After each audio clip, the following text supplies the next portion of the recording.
Hello and welcome to another episode of GameHammer, and this week we're trying to do 5 episodes in 1 week, which I hope will work out well. And to do that we're doing a lot of shorter videos with the main one on Friday. Now today we're having a look at Atari Anthology because it's Atari Week for these 4 mini episodes. We're having a look at Tempest, the arcade game that's on the Atari Anthology on the PS2, so we're doing an arcade emulated on a PS2. It's as close as we're going to get.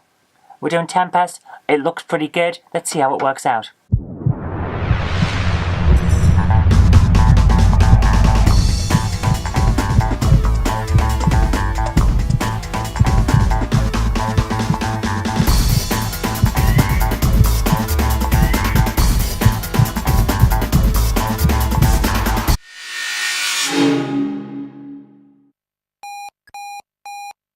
Tempest is one of those arcade games which essentially gave you a continue. It's one of the first that allowed you a level select. I don't actually know what to do with Tempest. I believe you just spin around and kill everything that comes out. When it was released in 1981, it was one of the earliest games to use an essentially pseudo 3D graphic style, and it really works. Whoa! Okay, this is interesting. The plot is basic. You've got a lot of aliens coming towards you and you spin around whatever designs on the screen, killing as many as you can for points. The controls are actually surprisingly difficult. I like the effect where you zoom in. The odd forced 3D perspective gives you some nice visual effects like that zoom there, but it also means that it's got interesting level designs with the different shapes, and that allows you to do an awful lot with the game visually.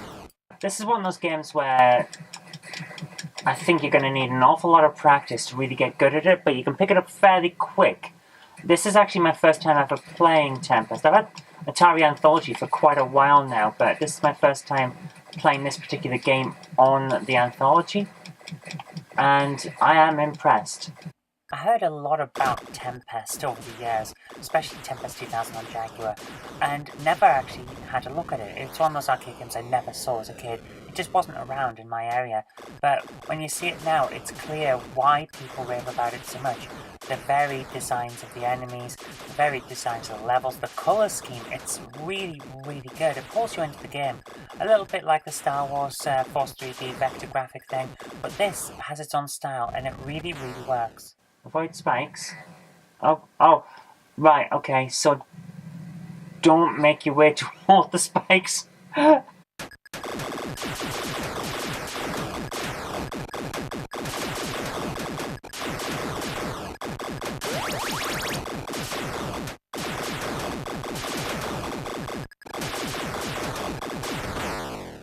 I definitely like the different shapes.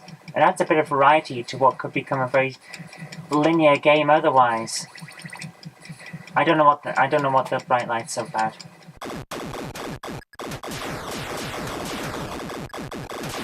I don't even know what I'm doing really. Just flying around and zapping a lot of things. Oh.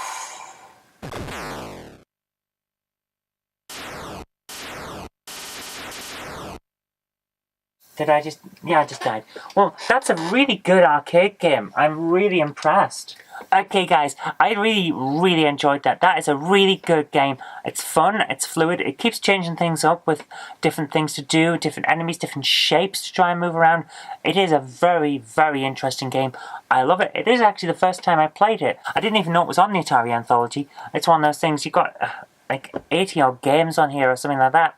And I haven't played through them all yet, so it's well worth having a look. If you get a chance, pick up a copy of this, or find the main ROM, or whatever you want to do. Just give it a try, because this game is well worth playing. I can see now why people go on about the Atari Jaguar version, Tempest 2000. If it's anything like that, it's going to be good. So, one for us to track down later on, I think. Anyway, that's all we've got time for today, so thank you very much, and I'll see you tomorrow for another review. Today's video is brought to you by my graphic novels, The Collected Life of Naughty Mouse, Volume 1, All Over the House, Volume 1, and All Over the House, Volume 2. Thank you.